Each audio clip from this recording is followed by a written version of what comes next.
Uno de los grandes retos que tiene la generación de hoy es tener que lidiar con el subjetivismo, tener que lidiar con la redefinición de muchas palabras. Una de ellas es la palabra amor. Nosotros vivimos en una cultura donde se ha redefinido la manera como se ama al otro. Una cultura donde si tú y yo no estamos de acuerdo, entonces tú no me amas. Donde la manera de amar es tolerar y aceptar tu pecado. Y es un reto y como consecuencia, pues vivimos en una sociedad donde amar a Dios estaría de acuerdo de mis propios beneficios y de mi propia manera. Por lo tanto, no es de sorprendernos que usted va a escuchar a muchas personas que dicen que aman a Dios a su manera y que conocen a Dios a su manera. Y va a encontrar personas que le van a decir, mira, no me juzgues porque Dios y yo tenemos una relación, Él me ama y yo lo amo a mi manera. Bueno, el texto de hoy nos ayuda bastante a remover esa subjetividad de cómo nosotros estamos llamados a amar a Dios y amar a nuestro prójimo. Yo quiero que usted abra su Biblia una vez más. El hermano Rubén bien leyó el texto de hoy, que es la continuación de la serie del libro de Mateo. Si usted nos visita por primera, segunda vez, usted puede ir a nuestros portales de YouTube y Spotify y todas las plataformas digitales y encontrará cómo hemos ido desempacando todo el evangelio de Mateo, la serie Venga a tu reino. Y hoy nos encontramos pues a 2 días, lo dije la semana pasada, Jesús sigue en el templo enseñando. A 2 días de la crucifixión, a 2 días de ser entregado, a 2 días de la noche de Pascua y ser entregado esa noche para ser crucificado. Y en el capítulo 21 empezó la tensión entre Jesús y los líderes religiosos. Y voy a recapitular otra vez para los que nos visitan. Y a Jesús le cuestionaban con qué autoridad tú haces y enseñas, haces lo que haces y enseñas. Y Jesús le respondió, yo le voy a hacer una pregunta a ustedes y si me contestan, pues les respondo. El bautismo de Juan, ¿de quién fue? ¿De Dios o de los hombres? Los líderes religiosos no pudieron responder. Así que él les dijo, pues yo tampoco le voy a responder. Y Jesús, si usted recuerda en el capítulo 1, los confrontó con 3 parábolas. La primera parábola, la del padre que mandó a sus hijos. El primero dijo que no iba, se arrepintió y luego obedeció. El segundo dijo que iba y nunca fue. Y él estaba enseñando a ellos por medio de esa parábola que ellos representaban a esos hijos desobedientes que no honraban a su padre. La segunda parábola fue la del señor que tenía la tierra arrendada y que se la prestó a unos labradores y cuando él vino a cobrar, a buscar los frutos, pues efectivamente estos no estaban dispuestos a pagar el fruto. Y Jesús pues dice que en esa parábola mandaron a sus siervos, ellos mataron a los siervos y posteriormente mataron al heredero del dueño de la tierra. Jesús también les recordaba a ellos, ustedes son los arrendatarios que rentan una granja y luego matan a los sirvientes y al hijo del que se lo arrendó. Y la tercera parábola, si usted la recuerda, tuvo que ver con la boda que preparó el rey. Invitó y tenía a una serie de personas invitadas, una boda real, y ellos pues se negaron a asistir. Y Jesús le dijo, ustedes son esos que se negaron a asistir. Pero el Señor abrió las bodas para todos aquellos que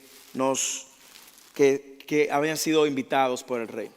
Posteriormente salido a buscar a las calles. Bueno, en el capítulo 21, en el versículo 45, ellos se dieron cuenta que Jesús estaba hablando de ellos. Al oír sus parábolas, los principales sacerdotes y los fariseos comprendieron que hablaba de ellos. Y esto es importante, porque luego de ahí entonces cada uno de ellos se le acercó a Jesús a hacerle ahora preguntas específicas a Jesús con el firme propósito de que de avergonzar a Jesús y de hacer a Jesús, a ponerlo en oposición a las autoridades romanas, a los romanos o al pueblo, de manera que perdiera credibilidad. Jesús representaba la mayor amenaza para el imperio de los líderes religiosos. La pregunta número 1 vino en el versículo 15, cuando los herodianos le hicieron una pregunta y lo elogian y le dicen, sabemos que vienes de parte de Dios, pero ¿es lícito dar impuestos al César? Con esto ellos estaban buscando que Jesús pues cayera en la trampa que ellos querían de ponerlo en contra del pueblo que estaba muy en contra de la opresión que los romanos estaban llevando a cabo con los judíos. Y sabemos cómo Jesús respondió: denle, ¿de quién es la moneda que está aquí? Del César, denle a César lo que es de César. ¿De quién es la imagen que ustedes portan? De Dios, pues vivan para la honra de Dios y denle a Dios lo que es de Dios. El segundo grupo, lo vimos la semana pasada, fue el grupo de los saduceos, que ahora vienen con la pregunta de la resurrección, y ellos pues justamente no creían en la resurrección porque solamente creían en y habían considerado como la palabra de Dios el Pentateuco, los primeros 5 libros de la Biblia. Y Jesús usa magistralmente un libro del Pentateuco para demostrarles su ignorancia. Y Jesús los silencia. Y ahí nos encontramos en la tercera pregunta que inicia hoy, pero termina la semana que viene. Por lo tanto, si usted está aquí esta tarde, esto tiene un, como dice en la película, to be continued, que va a ser predicado la próxima semana y usted no puede perderse para entender cómo cierra el desenlace de este encuentro. Ahora la tercera pregunta hecha por los fariseos. Así que se le acercan los fariseos y vamos a leer a partir del versículo que nos corresponde en el día de hoy, 34 al 40, y vamos a dejar los versículos 41 al 46 la próxima semana, donde encontraremos el desenlace de este encuentro. Antes entonces de que Jesús empiece a hablar de lo que va a pasar proféticamente, de que Jesús empiece a hablar en contra de los líderes religiosos al pueblo y ya entrar en semanas adelante en su muerte. Versículo 34. Al oír los fariseos que Jesús había dejado callados a los saduceos, se agruparon. Y uno de ellos, intérprete de la ley, para ponerle a prueba le preguntó, aquí está la motivación, ponerle a prueba le preguntó: maestro, ¿cuál es el gran mandamiento de la ley? Y él le dijo: amarás al Señor tu Dios con todo tu corazón, con toda tu alma y con toda tu mente. Este es el grande y el primer mandamiento. El segundo es semejante a este: amarás a tu prójimo como a ti mismo. De estos 2 mandamientos dependen toda la ley y los profetas. Jesús no duda en responder ante la inquietud de los fariseos, que oyeron que Jesús había callado y silenciado a los saduceos. Cuando leemos este texto hay una idea que Mateo quiere comunicar, y es que Jesús claramente le demuestra a los líderes religiosos la manera como se cumple toda la ley y los profetas.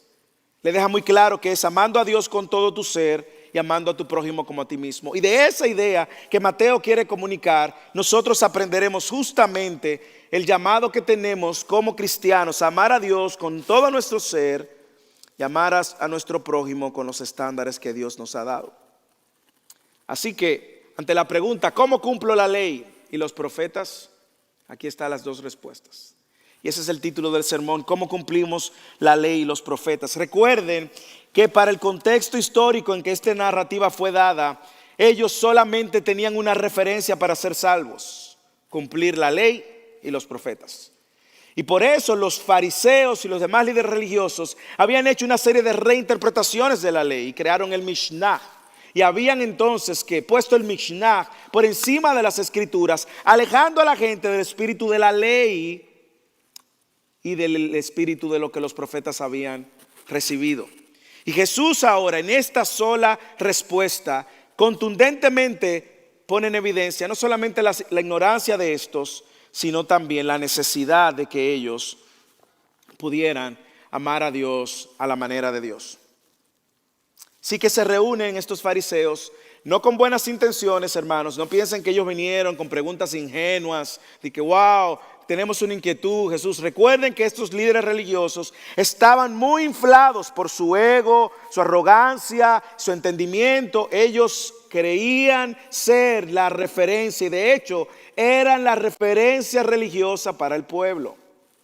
Así que ellos no vienen aquí con humildad, como sucedió con Nicodemo en Juan capítulo 3, que sí vino con un corazón más enseñable. No, estos vienen aquí inflados de su ego con el mismo propósito de hacer caer a Jesús. Y yo no sé si a ustedes le llama la atención, pero mire la diferencia entre la reacción de la multitud y los fariseos, en el versículo 33, la multitud, cuando escucha que Jesús silencia a los saduceos, la multitud se admiraba de las enseñanzas. Y el versículo 34 tiene un conector que nos deja muy claro y revela claro el espíritu con el cual estos venían. Y es la palabra pero. ¿Usted lo puede ver en su Biblia? Pero al oír los fariseos que Jesús había dejado callados a los saduceos, se agruparon. Déjeme decirle, la última vez que los fariseos se agruparon en contra de Jesús no fue para nada bueno. La última vez que ellos se agruparon, en Mateo capítulo 12, versículo 14, dice que ellos se agruparon. Usted recuerda, no sé si usted estuvo aquí, pero cuando enseñamos de cuando Jesús sanó al hombre de la mano seca, los fariseos se molestaron porque lo hizo en el día de reposo y ellos se agruparon, dice Mateo 12, versículo 44, para ver cómo podían destruir a Jesús. Así que la última vez que ellos se agruparon fue para ver cómo podían destruir a Jesús. Por lo tanto, ahora ellos vuelven a agruparse, sino con muy buenas intenciones. De hecho, una de las cosas que más me llama la atención es como vimos la semana pasada, los fariseos y los saduceos se oponían, eran líderes, grupos religiosos que no se juntaban, no estaban de acuerdo, eran opuestos incluso. Los fariseos creían en todo el Antiguo Testamento, para llamarlo de alguna manera. Los saduceos solamente creían en la Torá. Los saduceos y los fariseos tenían disputas con respecto a la resurrección. Y los fariseos eran promotores de la resurrección. Yo creo que si alguien demuestra por las escrituras lo que yo creo, yo voy a salir a aplaudirlo. ¡Wow! Jesús cayó, estos saduceos por fin se dieron cuenta de que la resurrección es algo bíblico en todo el Antiguo Testamento. Isaías lo enseñó, Daniel lo enseñó, Eliseo hizo una resurrección de un joven. Está en todas las escrituras. ¡Wow, Jesús! Te aplaudo. No, pero esa no es la actitud de los fariseos. Aun cuando Jesús está afirmando lo que ellos promovían, la resurrección, los fariseos no responden a gusto, sino que se reúnen para tentar a Jesús y avergonzarlo, para buscar una falta que desacreditara el ministerio de Jesús. Y la respuesta de los fariseos es diferente a la de la multitud. La multitud se admiraba, los fariseos se sienten más amenazados. Y hay varias razones por las cuales ellos se sienten así. Pudiéramos verlo en el contexto histórico y el mismo Mateo nos ha enseñado. Es que Jesús venía desmontando los intereses de los fariseos. Ellos se sentían amenazados. Y la razón principal por la cual ellos no celebran que Jesús silenciara a los saduceos es porque ellos creían que ellos podían silenciar a Jesús. Y si nosotros silenciamos a Jesús y Jesús silenció a los saduceos, nos quedamos como los líderes religiosos sin ningún tipo de amenaza. Así que vamos a hacer caer a Jesús. Se agrupan.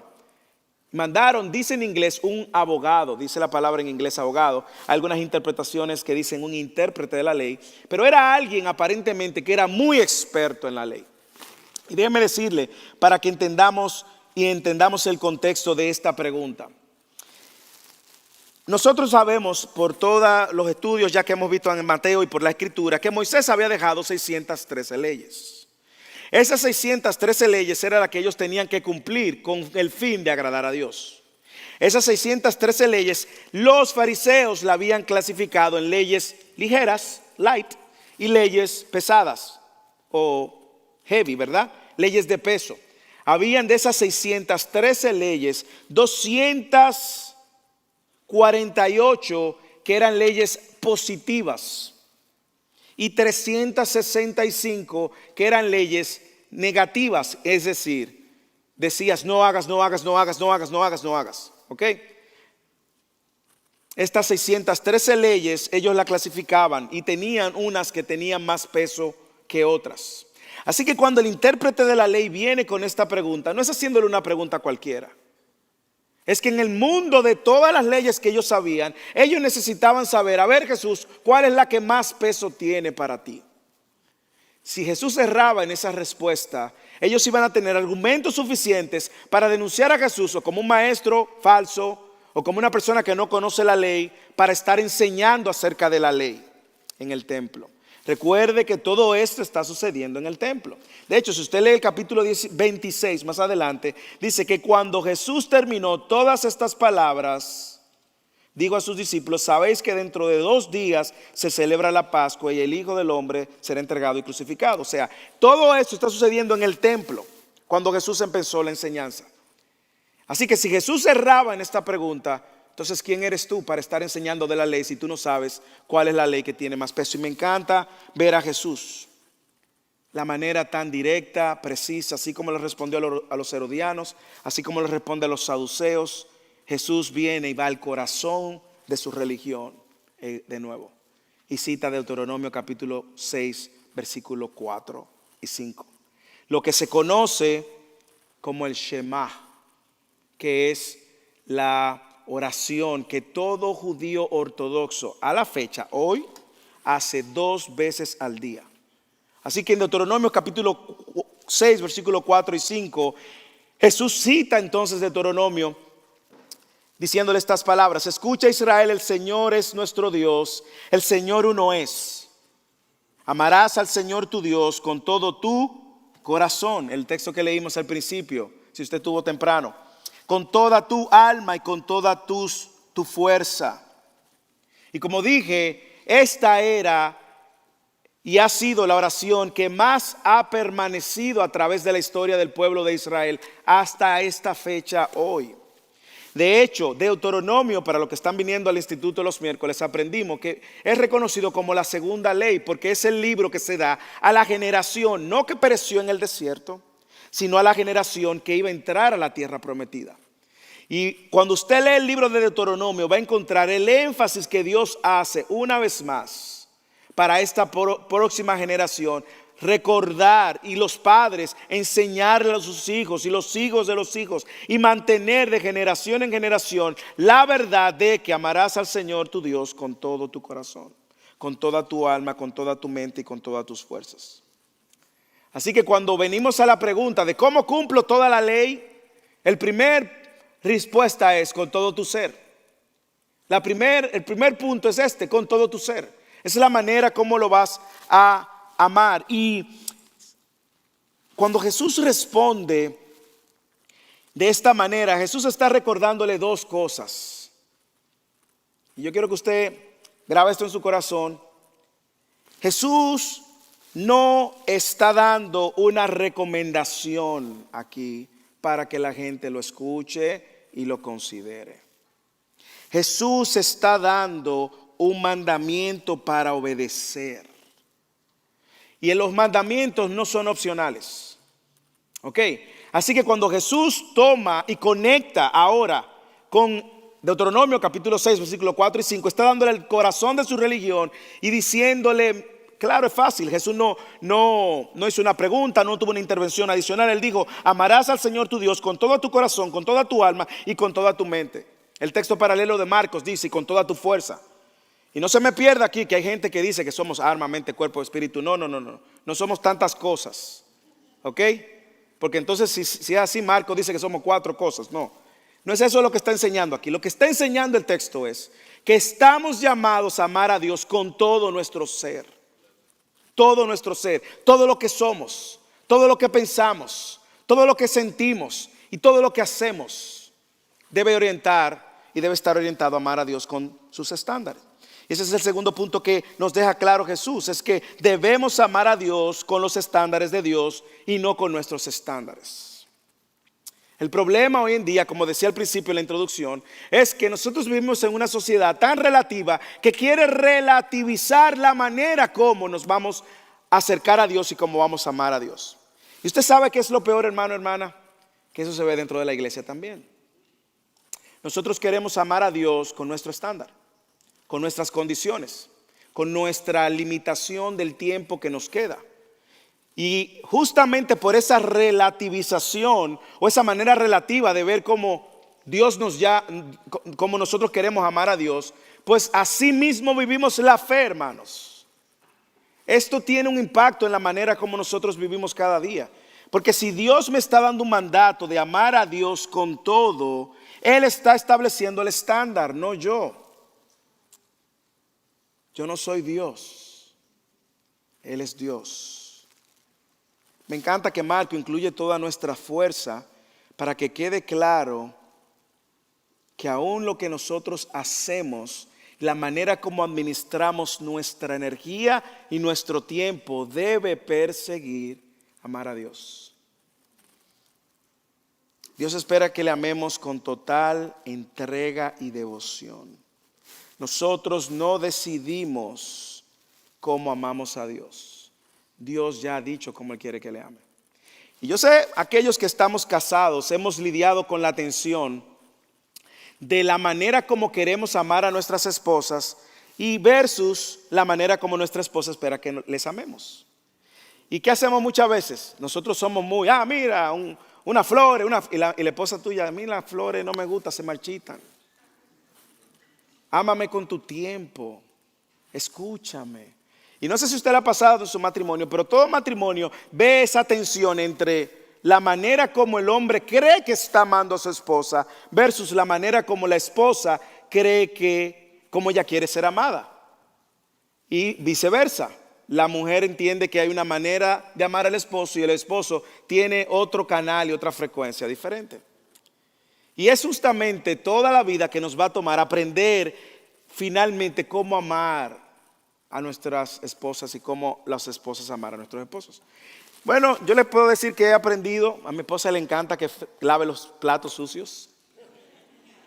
Ella entiende, cada vez que estoy ahí lavando los platos sucios, ella entiende, ella dice estas palabras literalmente, wow, este arreglo de flores, refiriéndose a la expresión de amor para ella. Y quiero que usted sepa algo, no me pesa lavar los platos. O sea, que estamos ahí en un acuerdo feliz. Porque si fuera una carga, entonces pasaría de ser un esposo un esclavo, ¿cierto? No, nada que ver. Pero nosotros muchas veces nos pasa lo mismo con Dios. Nosotros queremos venir a Dios, acercarnos a Dios con nuestros términos, acercarnos a Dios y amar a Dios con nuestra fórmula, nuestra manera, con nuestro tiempo, como pensamos o como nos criaron o como aprendimos de modelos deformados. No, hermanos, hermanas, Dios nos dio un mandato claro. Y nos ha mandado amarle a Él con todo nuestro ser.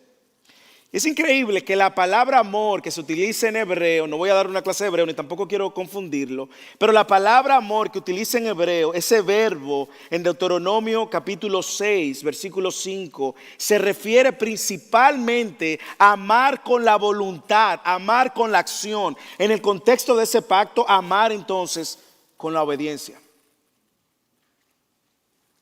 No es un sentimiento. Muchas veces usted no va a sentir sentimientos de amor como usted siente sentimientos por una persona por Dios. Eso puede suceder, pero no es así que Dios espera que le amemos. Él quiere que le amemos con nuestra obediencia. Y ese verbo en ese contexto no se comunica tanto esa idea emocional con la cual nosotros creemos que debemos de amar a Dios. Y eso tiene una repercusión importante. ¿Sabe por qué? Porque hay días que por su naturaleza caída, por causa de su pecado, usted dice, yo no siento orar, no siento buscar a Dios, yo no siento ir a la iglesia, yo no siento hacer esto. Hermanos, la fe cristiana no es yo siento. La fe cristiana es yo debo obedecer. Porque mi Dios, mi Señor, mi Padre me ha demandado hacerlo. Va más allá de lo que yo siento. No es el amor que simplemente siente el que nos llama a Dios. No, hermanos, sáquese eso. ¿Usted sabe por qué? Porque de hecho la sociedad nos ha vendido una idea de amor visceral, una idea que tú sientes aquí y sientes esa mariposita. Y si tú no sientes eso por alguien o por Dios, tú no amas. No es así, hermanos. Dios espera que le amemos con todo, un amor que se compromete a obedecerle más que a sentirlo. Y eso es importante. Es importante porque me recuerda que mi amor por Dios no se manifiesta por lo que yo siento, sino por medio de una vida de obediencia, como lo espera. Así que nos quede claro, se ama a Dios con los estándares de Dios. Se ama a Dios con todo. Dios es quien establece el estándar, no nosotros. Dios es quien dice cómo Él quiere que le amemos, no nosotros, no la sociedad. Yo sé que muchos de nosotros crecimos, por ejemplo, con padres que eran muy proveedores. ¿A usted le ha pasado eso? Mi papá proveyó todo el tiempo. Tiene 84 años y apenas la semana pasada dejó de trabajar. Pero él entendía que la manera de mostrar su amor a su familia era teniendo la nevera llena. Llena, un saco de arroz, un racimo de plátanos. Pero yo le puedo decir que yo, y lo he comentado en algunos círculos, hubiese deseado tenerlo en los torneos de béisbol que yo iba y tenía grande desempeño y cuando miraba me aplaudía mucha gente, pero ahí no estaban mis padres. ¿Usted entiende? La manera como nosotros amamos a Dios no está definida por el hombre, está definida por Dios. Igualmente en toda la relación, la manera como los esposos están y deben amarse no está definida por nosotros ni la sociedad, está definida por Dios. Igualmente la manera como los padres y las madres están llamados a amar a sus hijos no está definida por la sociedad ni el hombre, está definida por Dios. Pero es importante que veamos que Dios define el estándar. Y en Deuteronomio, no solo en el 6 Él dice eso. En el capítulo 10, versículo 12, Dios amplía un poco más, instruyendo al pueblo de Israel. Le dice, y ahora Israel, ¿qué requiere de ti el Señor tu Dios? Sino que temas al Señor tu Dios. Mire ahora cómo el Señor comienza a ampliar un poco la idea del capítulo 6. Estoy en Deuteronomio. Que andes en sus caminos, que le ames y que sirvas al Señor tu Dios con todo tu corazón, con toda tu alma, y que guardes los mandamientos del Señor y sus estatutos que yo te ordeno hoy para tu bien. Así que en el mismo libro de Deuteronomio, ahora en el capítulo 10, Dios continuaba ampliando y ampliando. Ahora hay una tensión con la que tenemos que lidiar. Como un corazón pecador iba a poder amar a un Dios que no siente obedecer? ¿Cómo iba a ser posible que hombres con corazones de piedra iban a amar a un Dios y a obedecerle? Es una pregunta interesante. Usted sabe qué es lo glorioso de eso, que Dios lo sabía y Dios iba a proveer para eso. Dios iba a proveer para resolver esa tensión y ese problema. El mismo libro de Deuteronomio en el capítulo 30, versículo 6 dice, además, el Señor tu Dios circuncidará tu corazón y el corazón de tus descendientes. Dios, ¿para qué tú vas a circuncidar mi corazón? No pierdas de vista el contexto. Para el pueblo de Israel solo existía una circuncisión. ¿Ok? La que Dios le había mandado por un pacto a Abraham hacer a todos los hijos, hombres. ¿Ok? Y ahora, ¿cómo que para qué Dios tú vas a circuncidar nuestros corazones? Mire lo que dice el versículo. Para que ames al Señor tu Dios con todo tu corazón, con toda tu alma, a fin de que vivas. Qué gloriosa noticia es saber que Dios también iba a proveer el medio, el mecanismo para nosotros poder obedecerle. Él no nos iba a dejar solamente con el mandato, sino también que iba a proveer un medio. ¿Y cómo eso lo hizo posible? Por medio de Cristo. Por medio de Cristo. No me crea, escucha el texto. Colosenses capítulo 2, versículo 11 al 14. Escucha. First Irving. En Él, ¿en quién? En Cristo. Fuisteis circuncidados con la circuncisión no hecha de manos al quitar el cuerpo de la carne mediante la circuncisión de Cristo, habiendo sido sepultados con Él en el bautismo, en el cual también habéis resucitados con Él por la fe en la acción del poder de Dios que le resucitó de entre los muertos. Y cuando ustedes estaban muertos, Moisés Gómez estaba muerto en tus delitos y en la incircuncisión de vuestra carne, os dio vida juntamente con Él. ¿Cómo? Habiéndonos perdonado todos los delitos, habiendo cancelado el documento de la deuda que consistía en decretos contra nosotros y nos eran adversos, y lo ha quitado en medio de nosotros, clavándolo en la cruz. Hermano, Cristo lo hizo posible. Ahora usted entiende, Él nos manda a amar y nos faculta amarles. Él nos manda a amarlo con todo y nos faculta amarlo con todo, hermanos. Jesús dijo en Juan 14, si me amas, guardarás mis mandamientos. Juan 14, versículo 15, amamos a Dios porque Él nos ha facultado a amarle. Eso es lo que dice Primera de Juan, nosotros amamos a Dios porque Él nos amó primero. ¿Usted ve el orden? El hombre sin Cristo es imposible de poder amar a Dios con todo. Pero el hombre en Cristo está llamado, facultado a amar a Dios con todo. No es una opción. Por lo tanto, antes de preguntarle si usted ama a Dios, la pregunta es si usted está en Cristo. Porque si usted está en Cristo, el Espíritu de Dios vive en usted. Su corazón ha sido circuncidado. Más aún, Ezequiel 36, 24, 25, 26 dice que Él cambió ese corazón de piedra, puso un corazón de carne. ¿Para qué? Dice que para que podamos obedecerles y ser su pueblo. ¿Usted está en Cristo? Amén. Ok, segunda pregunta. ¿Usted ama a Dios con los estándares de Dios? No hay excusas. No hay excusas. No es si tú dices que amas a Dios, lo sabemos. Mateo 7 nos recordó, no todo el que dice Señor, Señor. No es si tú dices que amas a Dios, es si tú muestras una vida por medio de tu obediencia que refleja tu amor por Dios. Y usted dirá, Moisés, ¿y cómo eso lo puedo llevar en la práctica? Bueno, yo creo que es primero pensando, si nos esforzamos diligentemente, como orábamos al principio, diligentemente para obedecerle. Piense en algo en el cual usted disfruta mucho hacer, que usted pudiera pasar horas haciendo, que usted eso no lo cambiaría por nada. Ahora piense si ese mismo amor, motivación, pasión con la cual usted hace eso que a usted le gusta hacer y disfruta hacer, usted lo hace para obedecer a Dios. Y ahí entonces usted va a encontrar una muy buena razón, como la encontró el pastor, para arrepentirse y traerlo delante del Señor y decirle, Señor, perdóname, porque no he sido lo suficientemente diligente para amarte con todo mi ser. Siempre tengo una excusa para servir sacrificialmente. Siempre tengo una excusa para orar. Siempre tengo una excusa para pasar, aunque sea, paso 2 horas y media viendo una película, pero no paso 2 minutos y medio leyendo la Biblia. Perdóname. Perdóname. Perdóname. Yo a partir de hoy yo quiero diligentemente amarte con tus estándares. No con los míos, hermanos. A mí me humilla la manera como Dios no solo nos manda, sino nos faculta para que no tengamos excusas. Hermano, usted se preocupa, se esfuerza por obedecer a Dios. Es una vida de obediencia que va a manifestar nuestro amor por Dios.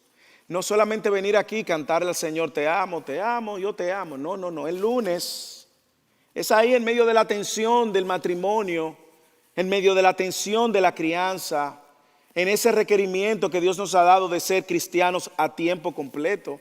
No es aquí nada más, hermano. Aquí mire fácil. Nada más es 1 hora y media. Pero es el lunes, es el martes, es el miércoles. Ahora el Espíritu de Dios nos ha facultado para amar a Dios con sus estándares. Así que para cumplir la ley y los profetas, primero tengo que amar a Dios con todo tu ser. Él debe ser prioridad. Él debe de ser prioridad. Usted puede amar muchas cosas, pero Él debe de ser prioridad. Segundo, cumplo la ley y los profetas amando a tu prójimo genuinamente. Lea el versículo 39 al 40.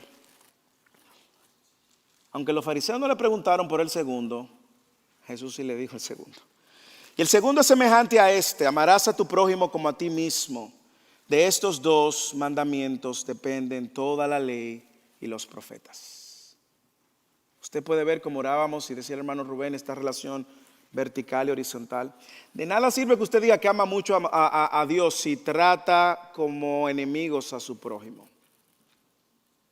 Si trata como enemigo a su esposo, a su esposa. Si trata como enemigo a sus hijos, a sus hijas. Si trata como enemigo a su compañero de trabajo. De nada sirve, hermanos. No tiene sentido, no tiene propósito. Al contrario, niega la eficacia de la obra de Dios en su vida. Y es interesante que Jesús, cuando está respondiendo, Jesús en este mandamiento, donde Él dice, y el segundo es semejante, Él está incluyendo los primeros 4 mandamientos de los 10 mandamientos van hacia tu obediencia a Dios, y los 6 mandamientos siguientes van en tu obediencia amando al prójimo. O sea, y de hecho las 613 leyes que existen buscan una de 2 cosas, o mostrar tu amor a Dios o tu amor al prójimo. Porque no existe tal cosa con que Dios, yo soy tu favorito, y el hermano, usted lo trata con la punta del pie. Como dije, Jesús trae un segundo mandamiento que viene de la mano de un primer mandamiento. Es como si Jesús le dijera, tú sabes cómo luce amarme a mí en la práctica, amando a tu prójimo. Amando a tu prójimo. Y no solo amar al prójimo, sino amarle como uno mismo. ¿Y por qué Jesús usa eso? Bueno, porque yo estoy seguro que usted no permitiría que nadie le ofenda. Usted se cuidaría mucho de ofenderse a sí mismo, dejar que alguien le ofenda. Bueno, pues usted debe de cuidar de ofender al otro o lastimar al otro, porque usted no permitiría que nadie lo haga con usted. Usted no permitiría que de una manera u otra alguien le engañe, ¿cierto? Bueno, de la misma manera usted no debe engañar a otro. Usted no permitiría que alguien entrara a su familia o usted fuera para serle infiel a su pareja. Usted dice, ok, voy a dejar que ese compañero de trabajo se vaya con mi esposa para que y tengan un affair. Usted no lo permitiría, de la misma manera tampoco lo haga con otro. Ahora, ¿por qué Jesús adiciona esto a los fariseos que le preguntaban por el mayor y Jesús le dice, el segundo es semejante? Bueno, recordemos algo en el contexto de Mateo. Los fariseos rechazaban al prójimo. Los fariseos amaban selectivamente. Los fariseos amaban a quienes representaban, quienes cumplían con sus estándares. Pero el que era enfermo, prostituta, colector de impuestos, lepra, ciego, no. Esos están bajo la maldición de Dios y esos no tienen ningún tipo de esperanza de encontrarse con Dios. Y lo hemos visto en la serie de Mateo. Por lo tanto, ellos no consideraban a toda aquella persona enferma, pobre, segunda clase, cobrador de impuestos, prostituta, pecadores, ellos no lo consideraban como su prójimo. Para ellos no eran su prójimo. Y si algo que Jesús le ha enseñado consistentemente es que esos son sus prójimos. Esos son el prójimo también a quien Él vino a llamar y vino a rescatar. Más aún, esos pecadores no tenían ningún tipo de esperanza de acercarse con Dios. Y no es la primera vez que Jesús hace referencia al mandamiento de amar al prójimo. Recuerde, si usted ha estado en la serie, recordará que en Mateo 7, cuando Jesús estaba hablando del sermón del monte, Él lo dijo con estas palabras. Por eso, todo cuanto queráis que os hagan los hombres, así también haced vosotros con ellos. Porque esta es la ley y los profetas. En el sermón del monte Jesús lo dijo. ¿Dónde más Jesús lo dijo, si usted se recuerda? En el encuentro del joven rico. Cuando el joven rico le dice, ¿qué tengo que hacer para tener la vida eterna? Y Jesús le dijo, obedece, guarda los mandamientos. Y le dijo, ¿cuáles? Y Jesús le dice, no matarás. Y empieza a decirle algunos y le dice, y amarás a tu prójimo como a ti mismo. Ahí mismo Jesús se lo dijo. ¿Y qué pasó con el joven rico? El joven rico dijo, yo he cumplido todo eso. Y Jesús le dije, cierto, tú has cumplido todo eso. Ok, vende todo lo que tienes entonces y dáselo a los pobres si tú amas al prójimo. Y sígueme. ¿Y qué pasó? No lo hizo. El joven rico amaba más su dinero que a Dios y a su prójimo. El cuadro no es diferente para los líderes religiosos y muchas veces no es diferente para nosotros. Muchas veces amamos más nuestra reputación que al prójimo. Amamos más nuestra posición social que al prójimo, amamos más la tradición que al prójimo, amamos más nuestra burbuja que al prójimo y consecuentemente no estamos obedeciendo el segundo mandamiento. ¿Se lo inventó Jesús ese mandamiento? Claro que no, Jesús le está citando Levíticos 19, 18. Déjeme leerlo para usted. No odiarás a tu compatriota en tu corazón. Podrás reprender a tu prójimo, pero no incurrirás en un pecado a causa de él. No te vengarás, ni guardarás rencor a los hijos de tu pueblo, sino que amarás a tu prójimo como a ti mismo. Yo soy el Señor, el sello de Dios. Así que ambos mandamientos están conectados. Ama a Dios con todo tu ser y ama a tu prójimo genuinamente. Igualmente que el primer mandamiento, esto no es una sugerencia a considerar. Esto no es si yo quiero, cuando yo quiera, como yo quiera, donde yo quiera y a quien yo quiera, no. No es una sugerencia, hermanos. Esto es un mandamiento para obedecer. Y la pregunta que puede venir, ¿por qué, pastor, se me hace tan difícil amar a este hermano? Yo le puedo responder a la luz de lo que hemos visto. Nosotros nos amamos más a nosotros que a nuestro prójimo. Esa es la respuesta. Ni siquiera consideramos amar a nuestro prójimo. O peor aún, a veces amamos condicionalmente a nuestro prójimo. Sí, ese hermano sí, pero aquel hermano no. Que ese hermano habla demasiado. Hermano, ámelo. Él lo que quiere que usted lo escuche. Pastor, pero que se tome una hora. Bueno, negocia, oye los 30 minutos y... Pastor, pero es que él no piensa igual que yo. Pastor, pero es que excusas. Pastor, es que no tengo el tiempo. Pastor, nos amamos más a nosotros mismos. La segunda pregunta que quizás usted se está haciendo es la misma que se hicieron algunos de ellos cuando le preguntaron, ¿y quién es mi prójimo? Esa es la pregunta, porque ahí somos especialistas en filtrar el prójimo. Bueno, déjeme decirle, el texto de Lucas, hay quienes dicen que es un texto paralelo, hay quienes dicen que eso sucedió en otra ocasión. En el capítulo 10 de Lucas, un escenario similar, un intérprete de la ley para tentarle viene y le hace una pregunta y lo conecta con la vida eterna. Le dice, ¿qué tengo que hacer para ganar la vida eterna? Y Jesús le dice, amarás a Dios con todo tu corazón, con toda tu alma, con toda tu mente, con todas tus fuerzas, y amarás a tu prójimo a ti mismo. Dice el texto en Lucas que ellos, para justificarse, para lucir bien, le preguntan, ok, Jesús, ¿y quién es mi prójimo? Y usted sabe cómo Jesús le responde, con una parábola que ustedes se saben, la parábola del samaritano. Aquel joven que iba en la calle, lo asaltaron, le tomaron todas sus posesiones, lo dejaron como muerto, dice el texto. ¿Y vino quién? Primero vino un sacerdote, el pastor vino, lo vio y dice que cruzó del otro lado de la calle y lo miró de lejos.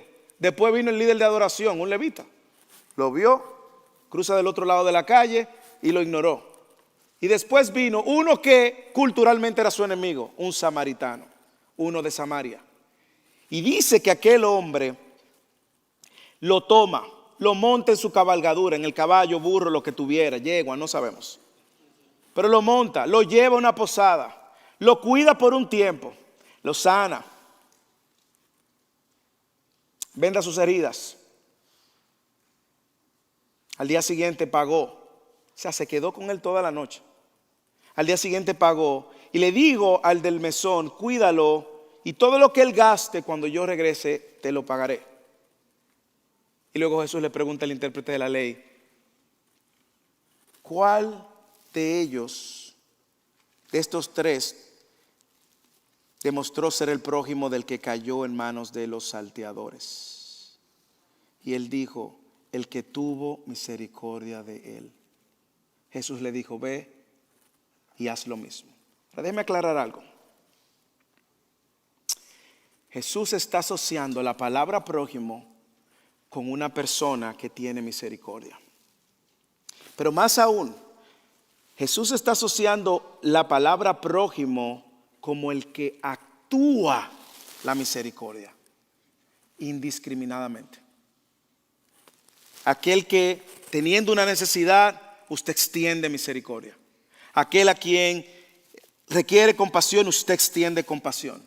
Aquel que está en medio de una situación, usted extiende amor y cuidado. Le agrade, no le agrade, sea de tu círculo de amigos o no. El amor al prójimo está determinado por el estándar de Dios. Y me encanta que Lucas dice, ¿cuál de estos tres piensas tú que demostró ser el prójimo? Demostró ser el prójimo. Y él dijo, el que tuvo misericordia. Quien demostró ser el prójimo es una persona que en sí mismo lleva consigo la acción de amar por medio del ejercicio y la práctica de la compasión. Así que cuando Dios me dice ama a tu prójimo como a sí mismo, está hablando de haciendo, actuando, y también ama incondicionalmente. Tú no tienes que ponerle un label a la persona a quien tú vas a amar. El llamado es amar.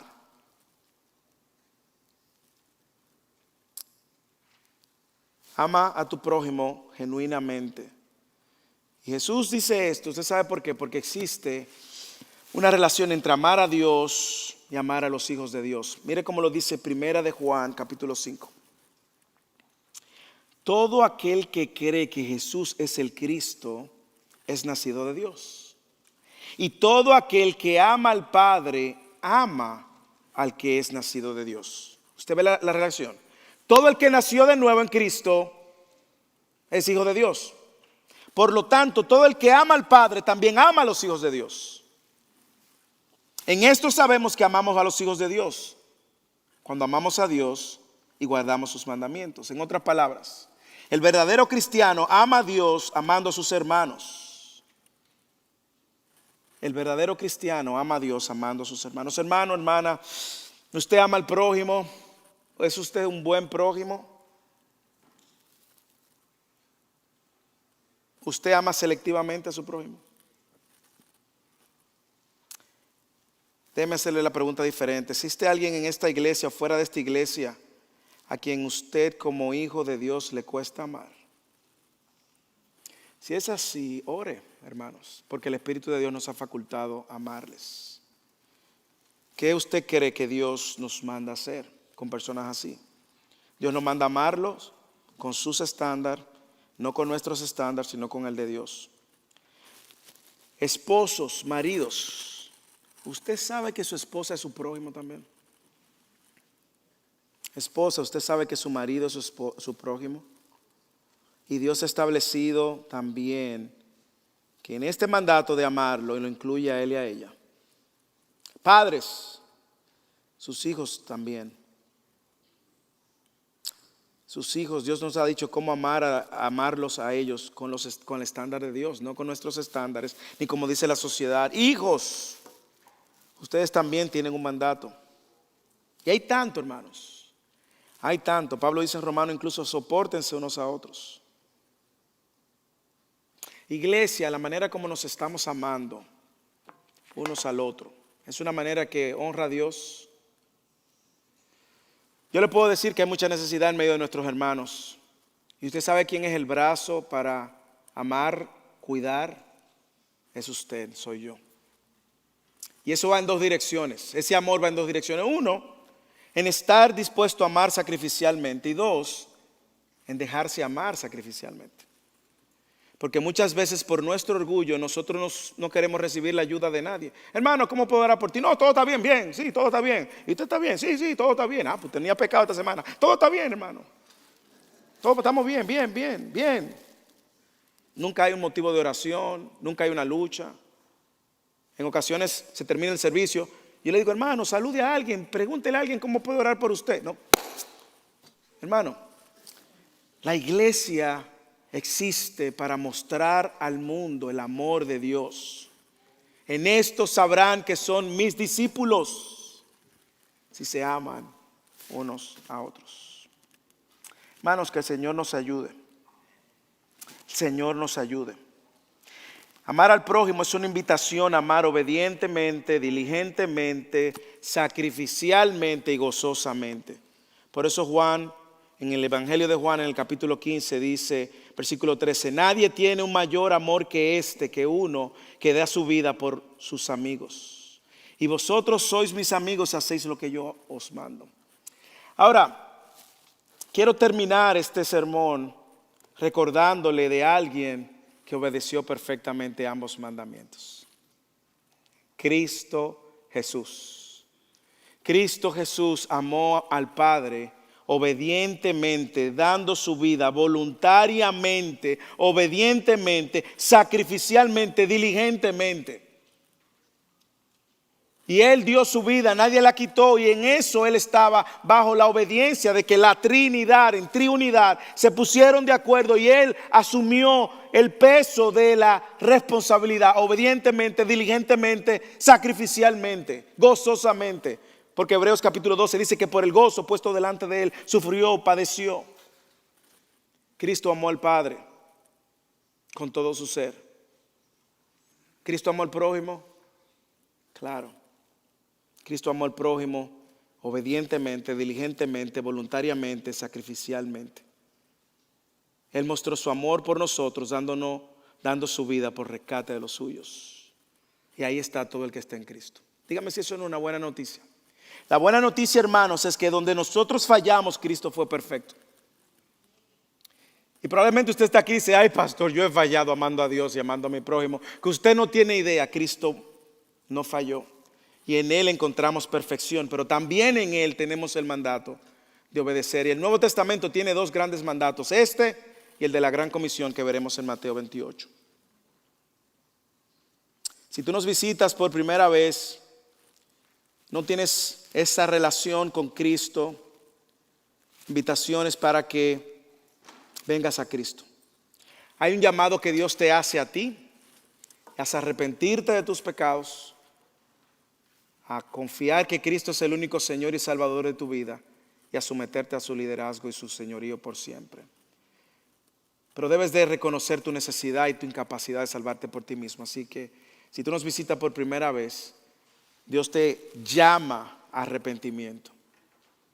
Dios te llama a arrepentimiento. Y tu responsabilidad es responder con un sí, Señor, heme aquí. Oremos, hermanos.